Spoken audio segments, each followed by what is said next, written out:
to Jesus.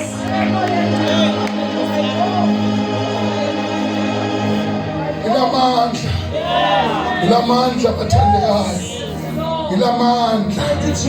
Avela lamandla kulabaningi abantu.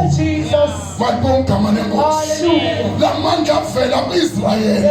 Lithi iBhayibheli Israyeli abehlangabezana bekunembe emva kwakhe. Lithi iBhayibheli bekunelwandle phambi kwakhe. Emaceleni kunetinsaba. Lafika lamandla. Lithi iBhayibheli adidekile Israyeli. Athi siyophuma njani? Siyophela kuphi? Siyokhala kubani?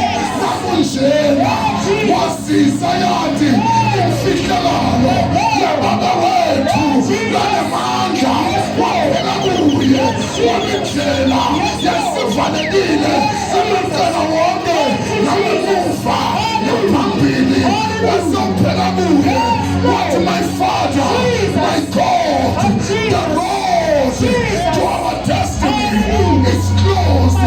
It's iBhayibheli Jehova wemandla phethani mosi esandleni sakho awuzange ubone yini amandla ami phezu kwalenduku phuma ngayo namanje lamandla njengoba hlala endukwini amahlala nakuwe njengoba hlala endukwini amahlala nakuwe ubona abantu bakho baphunyuka alamandla ubona ikhalakho uyaphunyuka alamandla ubona intimba batikenteki sesiyandeka alamandla ubona ikhalakho Jehova ukhipha abantu bakho baye emsebenzini ukhipha umyeni wakho uye emsebenzini ukhipha amasikati wakho uye emsebenzini ubona impumelelo